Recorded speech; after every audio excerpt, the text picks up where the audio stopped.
स्वागत है आप सभी का स्टडी आपके यूट्यूब चैनल पे। इससे पहले हम लोगों ने 45 का क्वेश्चन कर लिया था। 45 नंबर क्वेश्चन मैं बता दूं आपको, ये था कि दूध से क्रीम निकालने में कौन सा बल लगता है। तो आपका राइट आंसर था ए, अपकेंद्री बल।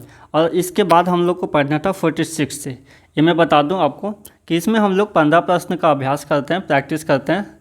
ठीक है, ये आपका फिजिक्स से रिलेटेड है। ठीक है, भौतिकी विज्ञान इसके प्रश्न इसमें होते हैं।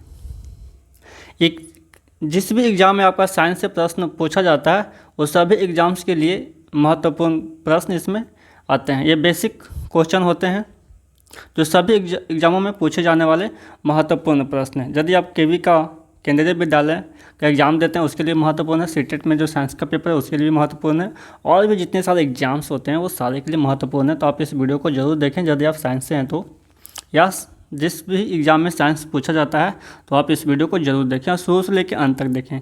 और वीडियो यदि आपको अच्छा लगे तो वीडियो को लाइक जरूर कीजिएगा और शेयर करना ना भूलें। तो चलिए स्टार्ट करते हैं। 46 नंबर प्रश्न यहाँ पे है, आप देख सकते हैं स्क्रीन पर कि जब एक पत्थर को चांद की सतह से पृथ्वी पर लाया जाता है तो इसका द्रव्यमान बदल जाएगा, इसका भार बदल जाएगा, परंतु द्रव्यमान नहीं।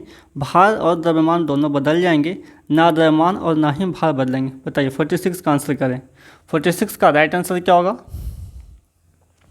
तो 46 का आपका जो राइट आंसर है वो होगा आपका बी, इसका भार बदल जाएगा परंतु द्रव्यमान नहीं। ठीक है, उसका जो भार है वो बदल जाएगा लेकिन मास जो है वो मास नहीं बदलेगा, मास सेम होता है। कोई वस्तु है पृथ्वी पर जितना मास है उसका चंद्रमा पर भी उसका मास उतना ही होगा। मास चंद्रमा और पृथ्वी पर बराबर होता है। ठीक है, द्रव्यमान बराबर होता है लेकिन भार में अंतर हो जाता है। ठीक है, चंद्रमा पर किसी वस्तु का भार कुछ होगा, यदि उसी वस्तु को पृथ्वी पर लाया जाएगा तो उसका भार अलग होगा। ठीक है, जैसे एक एग्जाम्पल के तरीके से मान लेते हैं, चंद्रमा पर किसी वस्तु का भार जो है वो मान लीजिए 10 kg है। ठीक है, 10 न्यूटन है, तो उसका भार जो आपका पृथ्वी पर ला के करेंगे तो 60 न्यूटन अप्रॉक्स में रहता है। ठीक है, तो ये था आपका। नेक्स्ट प्रश्न आपका 47 नंबर। और 47 नंबर प्रश्न यहाँ पे है कि किसी लिफ्ट में बैठे हुए व्यक्ति को अपना भार कब अधिक मालूम पड़ता है? जब लिफ्ट त्वरित गति से नीचे आ रही हो, जब लिफ्ट त्वरित गति से ऊपर जा रही हो, समान वेग से नीचे आ रही हो, समान वेग से ऊपर जा रही हो। बताइए 47 का आंसर करें। कब आपको महसूस होता है जब आप लिफ्ट में ऊपर जा रहे हैं, जब लिफ्ट में आप बैठे हुए हैं तो अपना भार कब आपको अधिक मालूम पड़ता है? ऊपर जाने में, नीचे आने में, या समान वेग से नीचे आने में, या समान वेग से ऊपर जाने में? बताइए, इसका आंसर करें। तो इसका जो राइट आंसर होगा वो होगा आपका बी, कि जब लिफ्ट त्वरित गति से ऊपर जा रही हो। ये वेग वाला नहीं होगा, ठीक है, त्वरित वाला होगा। यानी जब लिफ्ट जो है वो त्वरित रूप से ऊपर जा रही हो, ठीक है, तो आपका वेट क्या होगा? अधिक मालूम पड़ेगा, कि लगेगा कि आपका वेट ज़्यादा है आपके बॉडी से। नेक्स्ट प्रश्न है 48 नंबर। आप हमेशा लिफ्ट में देखते होंगे, जब भी आप लिफ्ट से ऊपर या नीचे आते होंगे तो आपको ऐसा महसूस होता होगा, कभी भारहीन तो कभी ज़्यादा भार। ठीक है, यदि इसको गौर नहीं किए होंगे तो नेक्स्ट टाइम जब आप लिफ्ट में चढ़ेंगे तो इसको गौर कर लीजिएगा।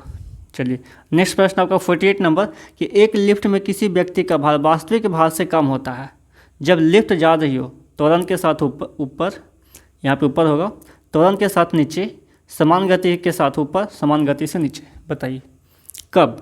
जब लिफ्ट में किसी व्यक्ति का भार वास्तविक भार से कम होता है, जब लिफ्ट जा रही हो, ऊपर जा रही हो या नीचे जा रही हो, त्वरित रूप से ऊपर जा रही हो, त्वरित रूप से नीचे आ रही हो, किस में होता है? तो आपका जो राइट आंसर होगा वो हो जाएगा बी, त्वरण के साथ नीचे।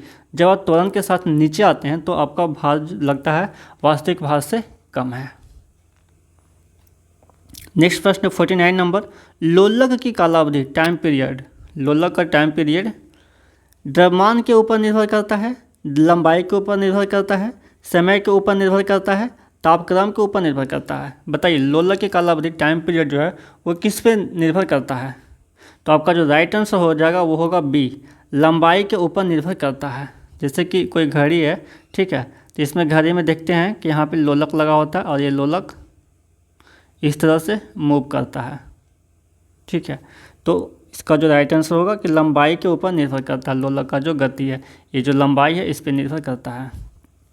नेक्स्ट प्रश्न आपका 50 नंबर, लोलक घड़ियाँ गर्मियों में क्यों सुस्त हो जाती है? गर्मियों के दिन लंबे होने के कारण, कुंडली में घर्षण के कारण, लोलक की लंबाई बढ़ जाती है जिससे इकाई दोलन में लगा हुआ समय बढ़ जाता है, गर्मी में लोलक का भार बढ़ जाता है। बताइए लोलक की घड़ियाँ गर्मियों में क्यों सुस्त हो जाती है? तो इसका जो राइट आंसर होगा वो हो जाएगा आपका सी, लोलक की लंबाई बढ़ जाती है जिससे इकाई दोलन में लगा हुआ समय बढ़ जाता है। नेक्स्ट प्रश्न है आपका 51 नंबर, किसी सरल लोलक की लंबाई 4% बढ़ा दी जाए तो उसका आवर्तकाल 8% बढ़ जाएगा, 2% बढ़ जाएगा, 4% बढ़ जाएगा या इनमें से कोई नहीं। 51 का आंसर करें। जब किसी सरल लोलक की लंबाई 4% बढ़ा दी जाए, पहले जो जितना था उतना ही था, 4% और बढ़ा दिया गया, ठीक है, तो उसका आवर्तकाल कितना बढ़ जाएगा? तो उसका जो राइट आंसर है वो होगा आपका बी, 2% बढ़ जाएगा। नेक्स्ट प्रश्न आपका 52 नंबर, पार्श्व विकृति तथा अनुदैर्ध्य विकृति के अनुपात को कहते हैं, क्या कहते हैं? पार्श्व विकृति तथा अनुदैर्ध्य विकृति के अनुपात को कहते हैं पार्श्व अनुपात, आयतन प्रत्यास्थता गुणांक, दृढ़ता गुणांक, यंग प्रत्यास्थता गुणांक। बताइए 52 का आंसर करें। तो 52 का आपका राइट आंसर हो जाएगा ए, पार्श्व अनुपात। नेक्स्ट प्रश्न पे चलते हैं 53 नंबर, वर्षा की बूंद गोलाकार होती है सतही तनाव के कारण, वायु के वातावरण में घर्षण के कारण, गोल पृथ्वी के गुरुत्व के कारण, वर्षा जल की श्यानता के कारण। बताइए वर्षा की बूंद गोलाकार होती है, क्यों होती है? वर्षा की बूंद गोलाकार क्यों होती है, किस कारण से होती है? 4 ऑप्शन दिया हुआ, 4 में से राइट आंसर कौन होगा? तो आपका जो राइट आंसर हो जाएगा वो होगा ए, सतही तनाव के कारण। नेक्स्ट प्रश्न आपका 54 नंबर, तेल दीप की बत्ती में तेल डैश के ऊपर उठता है, दाब अंतर, कोशिका क्रिया, तेल की निम्न श्यानता, गुरुत्वीय बल। बताइए तेल दीप की बत्ती में तेल डैश के कारण ऊपर उठता है, तो आपका जो राइट आंसर हो जाएगा वो हो जाएगा बी, कोशिका क्रिया के कारण। नेक्स्ट प्रश्न है आपका 55 नंबर, श्यानता की इकाई है पवाइज, पास्कल, पवाइजूली, इनमें से कोई नहीं। 55 का आंसर करें। तो 55 का आपका राइट आंसर हो जाएगा ए, पवाइज। श्यानता की इकाई है आपका पवाइज। नेक्स्ट प्रश्न 56 नंबर, उत्प्लावकता से संबंधित वैज्ञानिक है। उत्प्लावकता से संबंधित वैज्ञानिक कौन है? आर्किमिडीज, न्यूटन, लुई पास्चर, इनमें से सभी। बताइए 56 का आंसर करें। तो 56 का आपका राइट आंसर हो जाएगा ए, आर्किमिडीज जो हैं वो उत्प्लावकता से संबंधित वैज्ञानिक हैं। नेक्स्ट प्रश्न आपका 57 नंबर,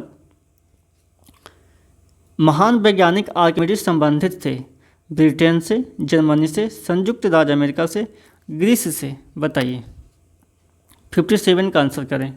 तो 57 का आपका राइट आंसर हो जाएगा डी, ग्रीस से। महान वैज्ञानिक आर्किमिडीज संबंधित थे, वो आपका ग्रीस से संबंधित थे। नेक्स्ट प्रश्न है 58 नंबर, ध्वनि तरंगों की प्रकृति होती है अनुप्रस्थ, अनुदैर्ध्य, अपरगामी, विद्युत चुंबकीय। ध्वनि तरंगों की प्रकृति कैसी होती है? तो आपका राइट आंसर हो जाएगा बी, अनुदैर्ध्य। नेक्स्ट प्रश्न है आपका 59 नंबर, अश्रव्य तरंगों की आवृत्ति होती है। अश्रव्य तरंगों की आवृत्ति कितना होती है? 20 हर्ट्ज से कम, 20 हर्ट्ज से अधिक, 20,000 हर्ट्ज से अधिक, 20,000 हर्ट्ज से 20 हर्ट्ज से 20,000 हर्ट्ज तक के बीच। बताइए तो अश्रव्य तरंगों की आवृत्ति होती है, वो आपका राइट आंसर हो जाएगा ए, 20 हर्ट्ज से कम। नेक्स्ट प्रश्न है 60 नंबर, प्रस्रव्य ध्वनि तरंगों की आवृत्ति होती है 20 हर्ट्ज से कम, 20 हर्ट्ज से अधिक, 20,000 हर्ट्ज से कम, 20,000 हर्ट्ज से अधिक। बताइए प्रस्रव्य ध्वनि तरंगों की आवृत्ति होती है, तो आपका जो राइट आंसर हो जाएगा वो हो जाएगा डी, 20,000 हर्ट्ज से अधिक। नेक्स्ट प्रश्न पे चलते हैं। आपका 60 तक ही है, ठीक है। 15 प्रश्न जो आपका 60 तक कंप्लीट हो चुका है। तो यदि यह वीडियो आपको अच्छा लगा हो तो आप इसे लाइक से ज़रूर कीजिएगा।